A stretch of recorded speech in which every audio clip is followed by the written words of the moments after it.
as the cliche goes, be between lunch and you.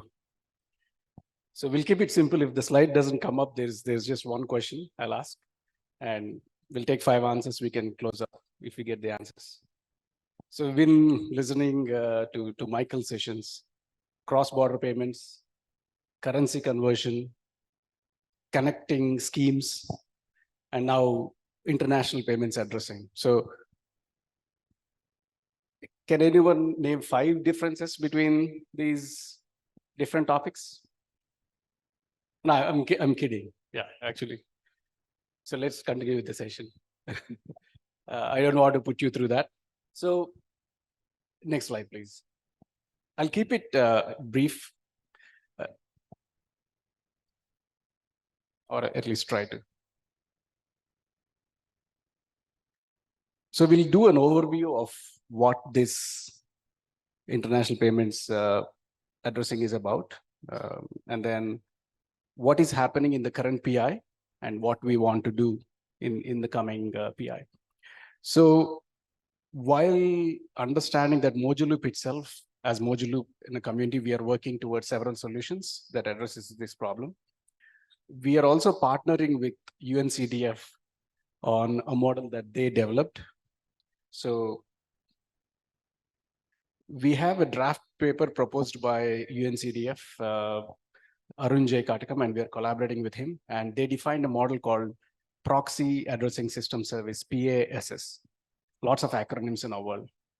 And they use proxy as a synonym for identifier in Mojoloop language, ID, or MSISDNs or any kind of IDs. And then they're proposing a POC, which we'd like to participate in. And along the way, we came across an opportunity to participate in a hackathon or a tech sprint. And we'll cover that as well, what we did there. So this is the basic overview of the proxy addressing system service. I think once you look at this briefly, you'll understand this is like a directory of directories. So the PSS system itself is connected to several local, regional, and in some cases even global directories, address resolution systems. So the flow here is that there is an initial sender. And in our Mojoloop world, we only have like a single identifier that we use in the account lookup system. But when this goes across schemes, there is more data to be sent. For example, the destination country, the full name of the recipient, and various details like that. So the sender's PSP, in our language, that's the FSP or the DFSP. Then they go to the PSS, the proxy addressing system service, the directory of directories. And this directory of directories then does an initial validation. And based on the details there, for example, the destination country, it prioritizes the directories in the list and goes to them for resolving that particular identifier and end user. And then the result is relayed. And in the response, it also includes other details such as the payment systems that are supported by that identifier. So the initial payer, the sender, can then make an informed choice of which payment system to use and then make the payment itself in the final steps. So this is a basic overview of the proposal. And there's some details here regarding that. The goal is to make international payments more streamlined and reduce the false positives.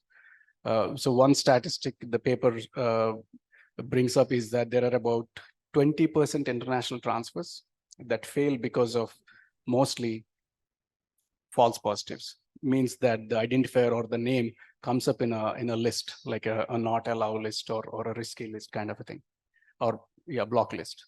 So this aims to address those two issues, make payments more efficient, bring down the costs, all this while fighting financial crime, things like that. So along the way, there was an opportunity, and UNCDF proposed an idea at the G20 tech sprint. So this happened. This was hosted by the Reserve Bank of India, and we got this idea got selected as one of the 7 finalists. And the solution was, along with the PASS system, we wanted to add the compliance element to that. So the solution proposes to provide a compliance history. So for every lookup that was performed, then we wanted to add the compliance history of that. So when a lookup is performed, a compliance check is done. In fact, in our example, we used frms.io, as it was known as earlier, the legacy name for Ikuta. And that was used as a reference for the demo. And the goal was that we wanted to reduce the risk of paying wrong people, like bad people, terrorist financing, AML, things like that, but also reduce false positives and help migrant payments, things like that.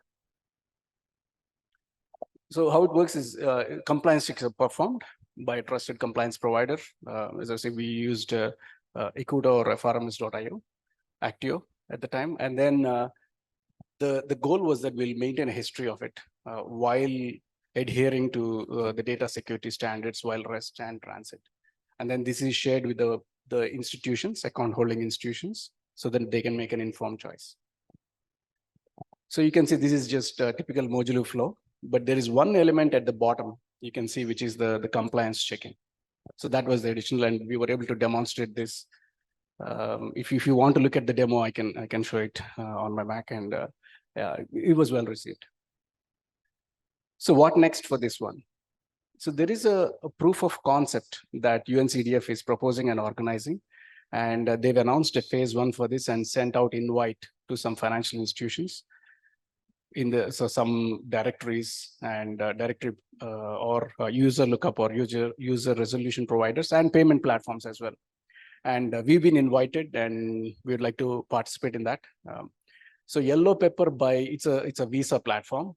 It was chosen as the initial proxy addressing system service, which facilitates the directory of directories functionality.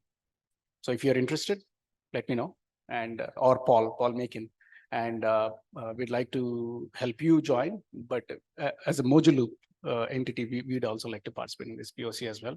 The goal is to understand the proxy capabilities or the identification capabilities of registry services across the world, and also integration, how to make it seamless and make it cheaper to enable international payments. I hope that will fit in with other cross-border efforts that we are doing. So looking forward to that. We'll wrap it up there, and yeah, give time before lunch. Thank you.